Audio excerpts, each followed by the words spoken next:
Chapter 17. The Iron Mountain Report. None of them know the real reason for the bloodbaths in which they lost their friends. They only know they followed orders as best they could. Some suffered and some survived, but whose orders they really were is something all those people under all those white tombstones never knew. Even now, precious few people know. You think it's the presidents and prime ministers. It isn't. This is a quote by John Kaminsky. In 1961, the Kennedy administration ordered a top-secret study to determine what problems the United States would face if the world moved from an era of war to a golden age of peace. In 1963, the study group consisted of 15 experts in various fields. The first and last meetings were in an underground nuclear survival retreat called Iron Mountain. In 1961, the Department of State put out a publication called Freedom from War, the United States Program for a General and Complete Disarmament in Peaceful World. It described a three-step program to disarm the American military, shut down bases and have a single military under the United Nations banner. This then would be the worldwide police force to be used as peacekeepers around the world. The plan included that all weapons of mass destruction be eliminated with the exception of those required for a United Nations peace force. To support the UN Charter, the average citizen will be needed to be disarmed so that they cannot defend themselves against peacekeepers. Such peacekeepers are seen regularly on the mainstream nightly news channels in various countries.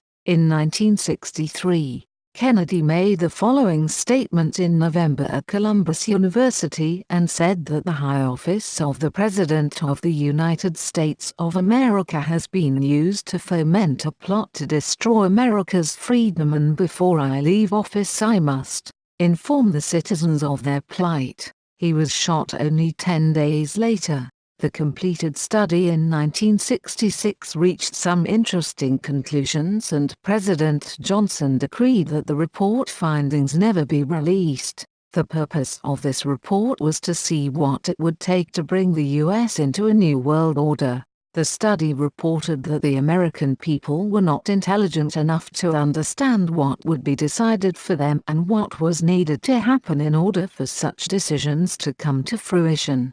Because of the unusual circumstances surrounding the establishment of this group, and in view of the nature of this finding, we do not recommend that this report be released for publication.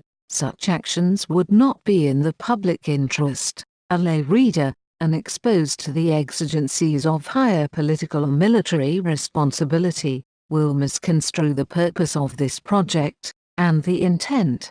We urge that the circulation of this report be closely restricted to those whose responsibilities require that they be apprised of its contents. The Iron Mountain Report was released anonymously by one individual, and the 34-page report deals with the functions of war and how to replace those functions with other options so that there can be peace for man and that the species survives. The group came up with some interesting comments, including that if there came a condition of world peace it would change the social structures of all the nations in the world. They pointed out that there would be consequences to peace such as the economy, politics, and sociological, cultural and ecological aspects. In Section 4, the experts comment that wars are not caused because of international conflicts of interest. They comment that war-making, active or contemplated, is a matter of life and death on the greatest scale subject to social control.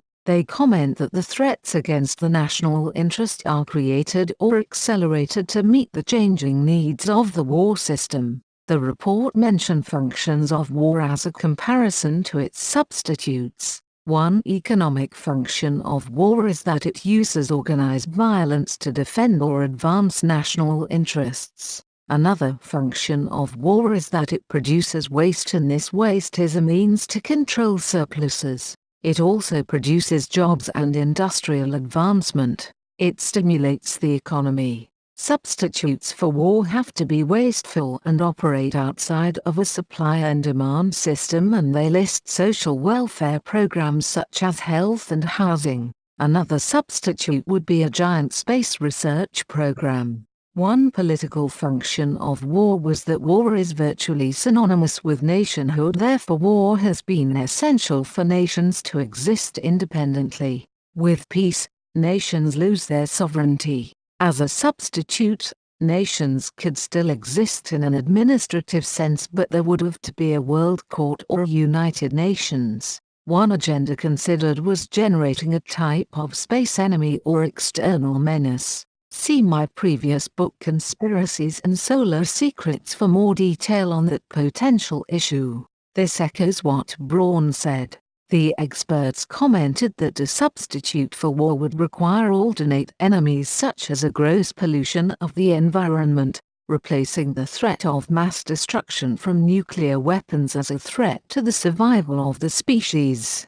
The experts also comment that the poisoning of the air and the principal sources of food and water supply is already well advanced. The experts also comment that the rate of population could be increased selectively. Sociologically, the experts commented that military service has a patriotic priority in society and that this idea needs to be maintained and that it can be used as a control device over the hostile, nihilistic and potential unsettling elements of society in transition. The draft can be defended as a military necessity in that the armed forces in every civilization have provided a state-supported haven for the unemployable. Substitutes included a real risk of personal destruction because if the substitute doesn't provide a believable life and death threat, it will not serve the socially organizing function of war. Interestingly, the experts commented that a possible solution to control potential enemies of society would be to introduce slavery.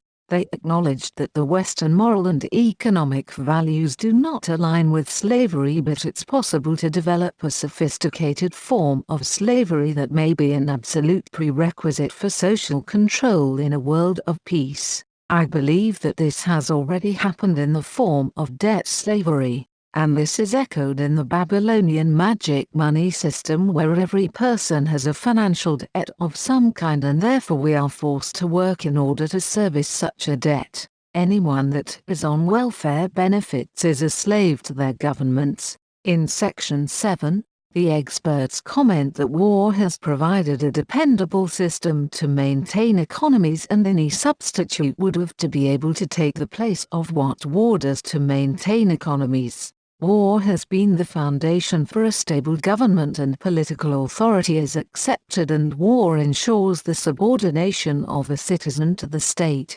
Wars are horrible. The only good thing about wars is that they help reduce the world population. This is an anonymous quote.